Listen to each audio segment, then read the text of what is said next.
Hi, it's Shannon here from houseimprovements.com, and today I'm going to be talking about new Pex plumbing pipes and their products. But more to the point, I want to talk about comparing Pex A pipe like this to Pex B pipe like this. Okay, so most common pipe right now anyways that you're finding in the big box stores is the Pex B, and it's pretty rigid. It doesn't have a lot of flex to it. Pex A, not as common right now, but more in the specialty stores, but it's starting to even show up in the big box stores, but it's definitely a lot more flexible. Now I want to kind of go through the pros and cons sort of both, and we'll insert a picture of this table. I'm not sure, maybe at the end or something, or somewhere along the bottom. I don't know. You're going to see a picture of this at some point. Okay, so the main things I want to talk about, and I'll just go back to this, it might be just as easy to reference it, is the things I want to talk about is the cost of materials, the pipe restrictions, because one of them is more restricted, tool costs, flexibility, whether you can fix kinks or not, and method of joint connection. So first off, cost-wise, it's a bit of a toss-up when you're comparing same size pipe to same size pipe. With the Pex A, you're going to find that the pipe is a little more costly than the Pex B, but the miscellaneous fittings you need are a little more costly for the Pex B than they are the A. So in the end, I think pretty much that cost, when you directly compare the same sizes together, pretty well is a wash, in my mind anyways. So a bit of a toss-up there, which is cheaper really. Pipe restriction. Now this is actually quite important. So with the Pex B, first off, let me show you this. Pex A and Pex B pipe side by side. Doesn't really look like there's a difference, really, does it? You get looking right in there. I guess if I had some calipers, I could actually measure that. But I think they're, for all intents and purposes, basically the same size. Where the restriction comes is at the fittings. So if I take, this is Pex B, this small fitting here, Pex A. If I take those two fittings side by side, and you look down there, now can you see the difference? You can definitely see Pex B, which is on my left, your right, is going to be restricted at every fitting that you add to it. And that's, to me, one of the biggest drawbacks of Pex B. With that being said, we can kind of go back a little bit to the cost comparison, because there's a lot of professionals are suggesting if you're going to plumb your house with Pex pipe, the normal is 1/2 inch. We always had 1/2 inch copper, right? So the normal is 1/2 inch, but with the Pex B, you might be better off to upsize to 3/4 inch so that you can get more flow, because these are very restrictive. Okay, so when you look at the cost, now if you're comparing cost of Pex A to cost, 1/2 inch Pex A to 3/4 inch Pex B, that's a whole different ball game. Now you definitely have a cost difference. Pex B being more if you've got to plumb your whole house in 3/4 inch. So it's just something to consider. Both these types of pipe have their own type of tool in order to make the connections, because the connections are different from A to B. In A, you're using a expansion and contraction type fitting. So you've got your pipe and you're putting these rings on for every fitting, for every joint, and you're actually expanding this connection and sliding it onto here, and then the memory of the Pex A shrinks back down. It's always wanting to get tighter and tighter to get back to its original size, and that's where your connection is in that shrinking. Now here's 3 examples of the different tools you could use to expand this. One, this is the oldest unit I have. I've been using actually Pex A for quite a few years now. This is the very first unit I had. I bought it used, I bought it secondhand. Actually, I think it was probably third hand by the time I owned it, maybe fourth hand, I don't know. Anyways, what happens is as you squeeze the handle, you can see how the head here expands. And this is going to be inside of there. So when you're starting out, you would stick it in like that and start pumping. Okay? And every time you pump, it expands it, and this will go in further and further and further until you're seated right in there. About 4 or 5 pumps usually does the trick.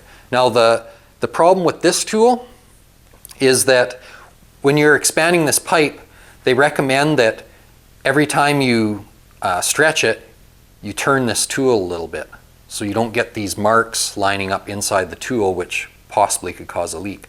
So with this one, you're manually pumping it, plus you got to remember, now I got to turn it 1/8 of a turn or whatever every time. Okay? This tool, actually this tool was sent out to us, and I appreciate that. So we thought it was worth showing. We don't show a lot of tools.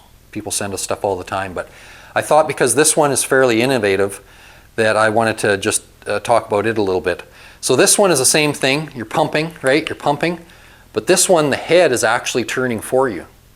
So if you got that pipe sticking down and you've got this up in there and you're pumping, you're not having to worry about twisting this thing too like you did with this, with the old school one.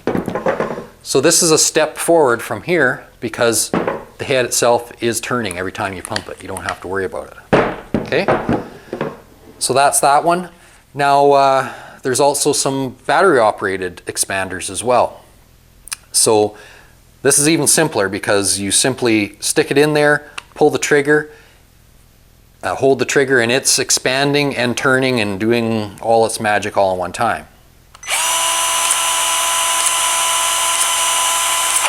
Okay, so just to give you an example how that works. So I started in there.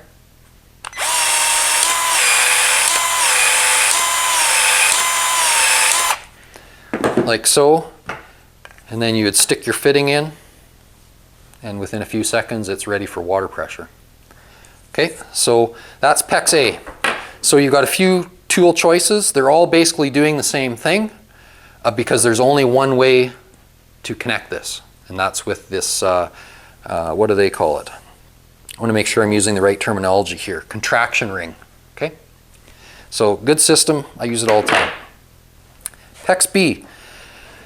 So you've got actually a few different ways. It kind of goes together the same idea, except with this one, the fitting will fit in before you've expanded it. That's kind of where some of the restriction comes in because this already has to be made smaller.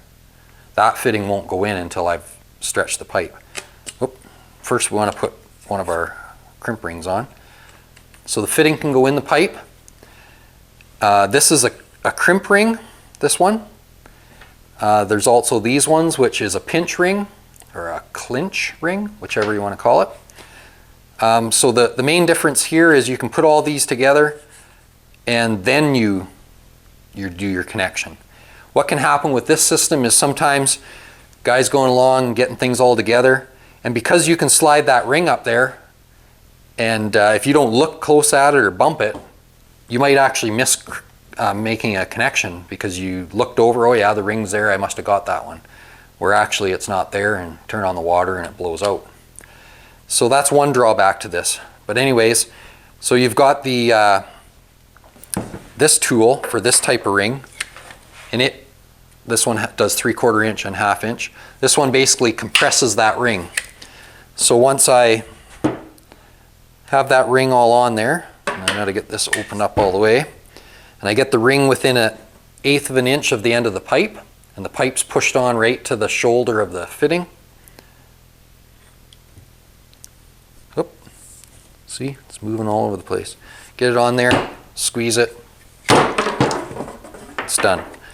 Now, yeah, I kind of botched that up actually. This ring's actually probably twice as far from the shoulder as it should be because it slid on me.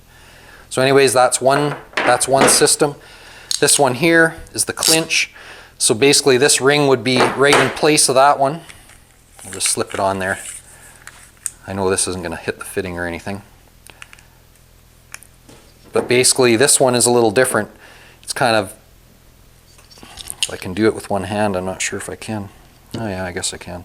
Same thing, you'd want to get it close like I said I wanted that other one. And what's going on here? I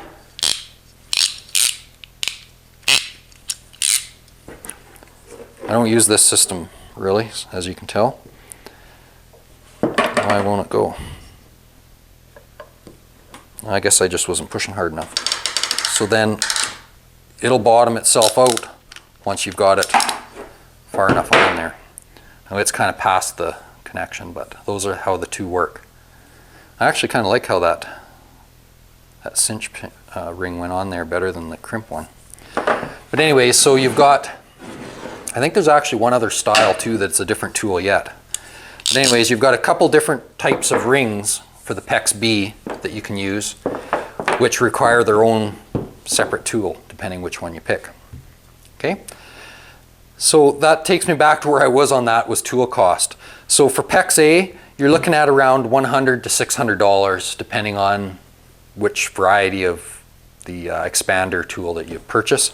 For these other guys over here, for the Pex B, you're looking at about $60 to $200. So the tools, normally this one's going to be cheaper for the tool. You're definitely going to spend a few more dollars on a tool for the Pex A. Now, none of those tools really do anything else, so they're strictly just for this purpose. So there's nothing extra you can do with them to justify the extra cost. Okay, so that's cost. Flexibility I talked about a little bit already. Wonder if I can show the two side by side somehow. Now the Pex B, I can probably force further, whoop! I can probably force the Pex B further than that, but it's going to kink. Kind of hard to show you. But you can see I can get quite a bit tighter radius in the A, than which is this one, than the B. Okay, so flexibility is definitely a thing you can compare. Now fixing kinks. With the Pex B, if you kink it, there's no coming back from that. The only thing you can do now is cut that out and put in a new chunk with fittings, which again you're adding more restriction, or replacing that whole piece. With the Pex A, I've got a piece here that's damaged. It gets kinked like that. You can take a heat gun and fix that pipe because it has a memory. And I've actually got a separate video on that, so look for a link in the description, or if you get lucky, we'll throw a link up here somewhere. So you can fix it. A you can fix, B you can't fix. Joint connection, I just showed you that. So that's the contraction one here and the pinch rings and stuff with this one. So that's the main differences in A from B. They all cut with the same tool. Shouldn't use an Olfa knife or any kind of knife. You want to use this, basically a pipe shear sort of thing, to make nice, clean, straight cuts. And either pipe will cut like that. Okay, so those are the main differences. Now there is an exception as of late. Zurn. Zurn is the exception. They produce a Pex B which uses this technology. So they have developed a Pex B. It's still pretty rigid. It's not as flexible as A, but it's not as rigid as B. They've basically got one that's got a memory, just like Pex A, just like this one here. So that is an exception to the rule. So be careful that you're when you're looking at Pex B, make sure you're looking at the right type. So a common brand around here anyways for the Pex B for this style would be Bow. And a common one for this one would be, what are these guys called? Upanaro, I don't know. Something like that. You can tell we're not sponsored by them, or I'd know their name off by heart, right? So those are kind of two that I see the most common. But like I said, watch for that Zurn in the Pex B because it is usable like this, but it's the exception to the rule right now. Hopefully that was clearer than mud and you actually got something out of that. Like I said, we'll throw this up here in a little clip so that you can study what I've actually got written on there, which is basically just the summary of what I just babbled on and on here about. And you probably heard enough of me talking.